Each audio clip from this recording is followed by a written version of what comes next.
Hai semuanya, bagaimana kabarnya? Saya harap semuanya dalam keadaan sehat dan tetap bersemangat dalam mengikuti perkuliahan.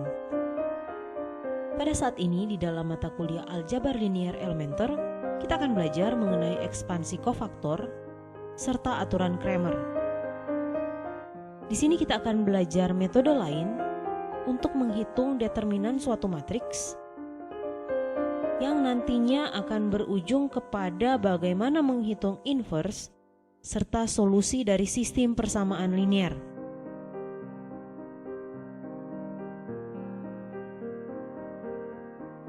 Apa itu minor dan apa itu kofaktor? Sekarang coba kalian perhatikan. Di sini ada matriks A. Kalau ada yang masih ingat, determinan dari matriks A ini adalah A11, A22, A33 ditambah A12, A23, A31 dan seterusnya. Nah, kalau kita mengatur kembali, kita otak-atik, nanti dia akan berbentuk seperti ini.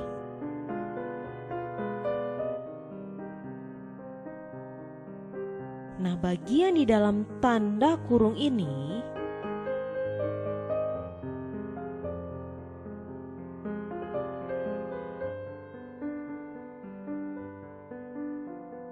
itulah yang disebut dengan minor. M11 ini, M12 ini, dan M13. Nah, bagaimana untuk menentukan minor matriks? Berikut adalah definisi. Harap diperhatikan, jika A adalah suatu matriks bujur sangkar, dalam hal ini berarti matriks N kali N, maka minor dari entry Aij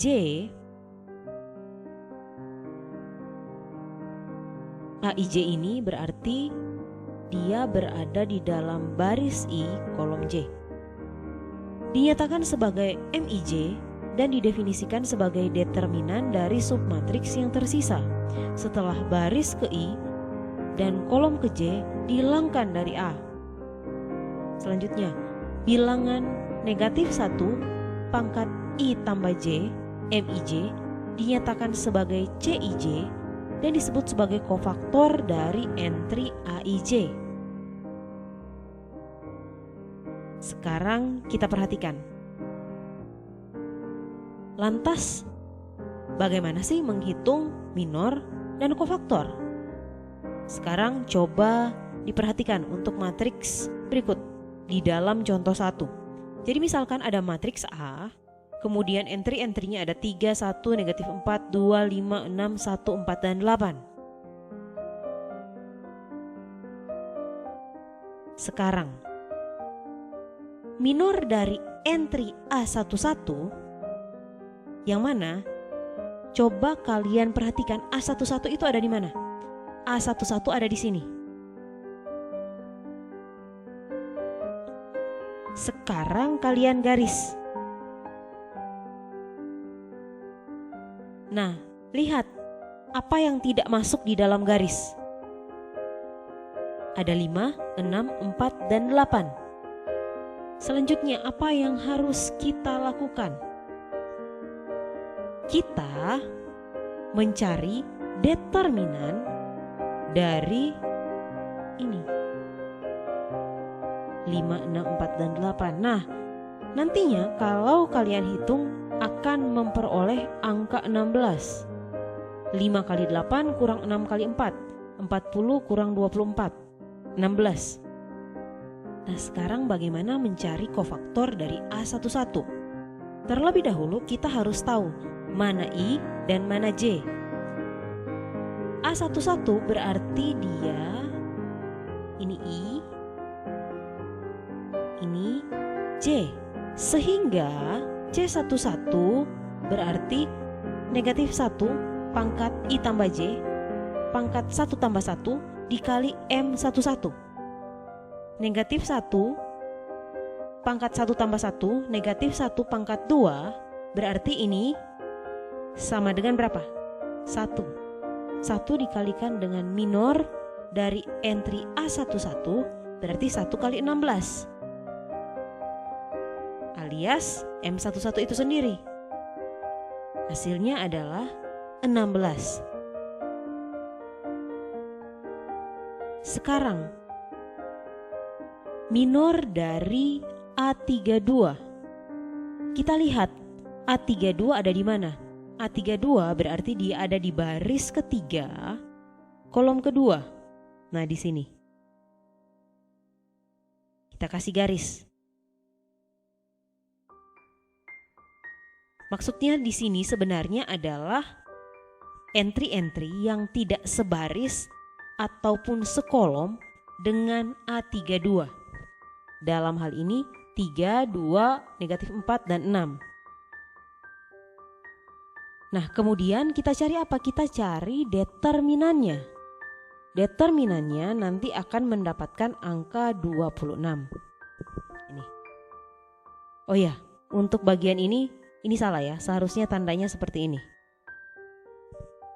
Di situ ada kesalahan cetak di dalam bukunya. Harap diperhatikan. Seharusnya seperti yang di bawah. Kita lanjut. Jadi, kita di sini sudah mendapatkan bahwa determinannya adalah 26. Jadi determinan dengan menghilangkan entry-entry yang berada sebaris dan sekolom dengan A32. Hasilnya 26.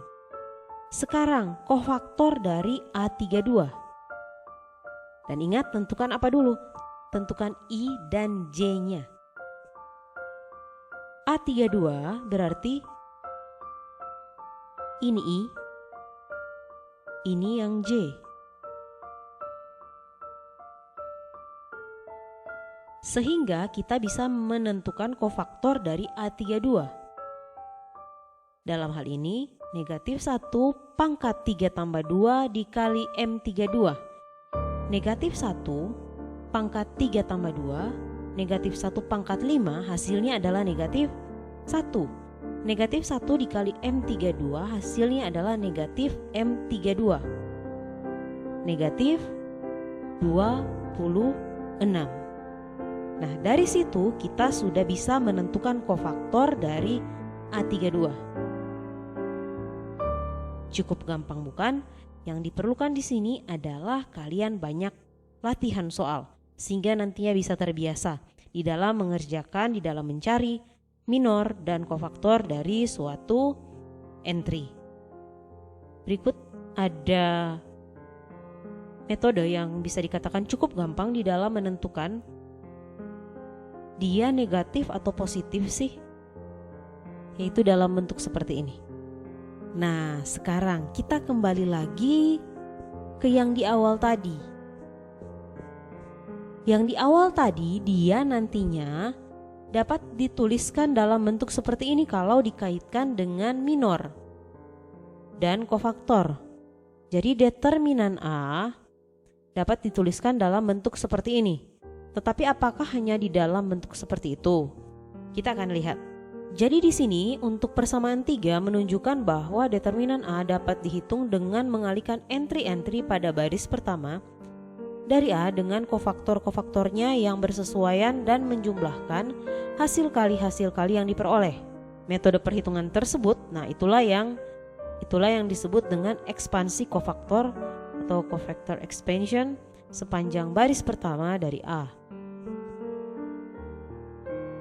Nah, ini contohnya. Jadi kita mau hitung determinan A dengan menggunakan ekspansi kofaktor sepanjang baris pertama dari A. Nantinya akan berbentuk seperti ini. Jadi di sini untuk determinan dari A, kita perhatikan baris pertama. Ada 3, 1, dan 0. Kemudian 3 dikalikan dengan C11, 1 dikalikan dengan C12, dan 0 dikalikan dengan C13. Setelah itu kita jumlahkan. Nah, hasilnya nanti akan memperoleh hasil negatif 1.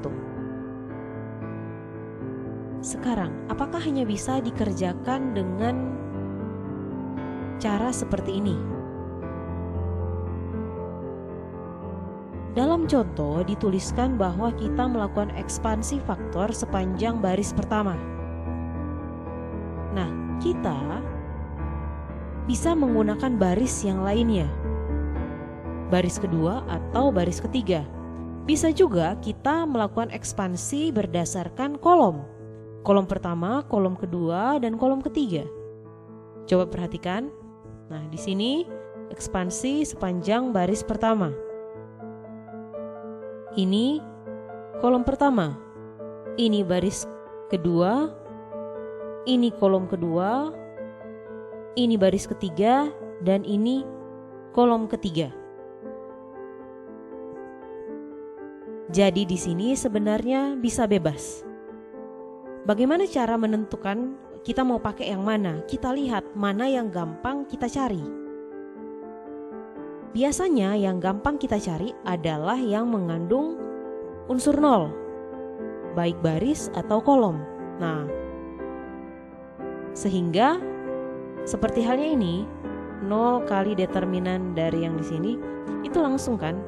Langsung dapat 0 pasti nilainya. Kita tidak usah pusing-pusing menentukan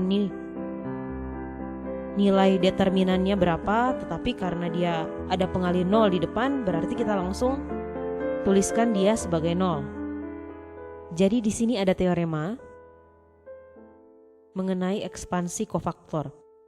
Determinan matriks A n kali n dapat dihitung dengan mengalihkan entry-entry pada baris atau kolom dengan kofaktor-kofaktornya dan menjumlahkan hasil kali yang diperoleh, di mana untuk setiap I lebih besar sama dengan 1 kurang dari sama dengan N dan J lebih besar sama dengan 1 kurang dari sama dengan N dengan bentuk seperti ini. Untuk ekspansi kofaktor sepanjang kolom ke J, dan ini untuk ekspansi kofaktor sepanjang baris ke I.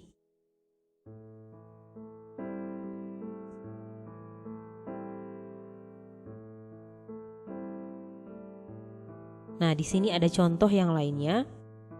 Kalau yang tadi kita menggunakan baris pertama. Nah, kalau pada bagian ini menggunakan kolom pertama. Nah, tugas kalian di rumah adalah cari determinan menggunakan ekspansi kofaktor sepanjang kolom kedua dan baris kedua. Kemudian lihat sama tidak nilainya dengan contoh 2 dan contoh 3 ini. Dalam hal ini hasilnya berapa? Negatif 1. Ini ada bagian yang perlu kalian perhatikan. Ekspansi kofaktor dan operasi baris atau kolom kadang-kadang dapat digunakan secara bersama-sama untuk mendapatkan suatu metode penghitungan determinan yang efektif. Jadi di sini kita menggabungkan operasi baris dan ekspansi kofaktor. Jadi kalau kalian perhatikan untuk contoh 4, untuk matriks A ini, langkah pertama yang kita lakukan adalah menambahkan kelipatan yang sesuai dari baris kedua ke baris-baris lainnya. Nanti kita akan peroleh ini. Jadi kita lakukan operasi baris dulu, kemudian kita pakai ekspansi kofaktor. Nah, di sini seperti yang sudah saya katakan tadi, pilih yang mengandung paling banyak nol. Nah, yang banyak nolnya yang mana di sini? Ini ada kolom pertama.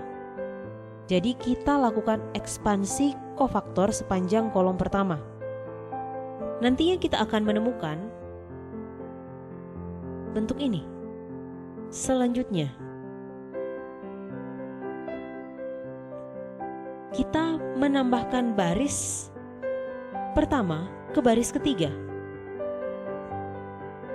Baris pertama ke baris yang ketiga. Kita buat baris yang ketiga itu bukan satu lagi melainkan 0. Nah, nantinya akan diperoleh nilai seperti ini. Sehingga kita bisa melakukan ekspansi kofaktor sepanjang kolom pertama. Dan akan menghasilkan bentuk yang ini.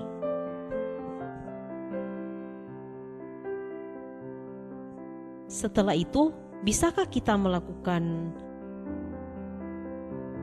operasi baris lagi? Tetapi kan agak lama kan? Langsung saja kita cari determinan dari ini. Nanti kita akan memperoleh nilai negatif 18. Jadi di sini dikombinasi antara operasi baris dan ekspansi kofaktor. Hal ini dapat kita lakukan untuk matriks-matriks yang berukuran besar, di mana kalau kita mencari ekspansi faktor semuanya, itu kita tidak akan bisa mendapatkan secara singkat determinan yang ingin kita dapatkan. Jadi apa yang harus kita lakukan? Yang harus kita lakukan adalah kita mengkombinasi dengan metode yang lain, dalam hal ini operasi baris.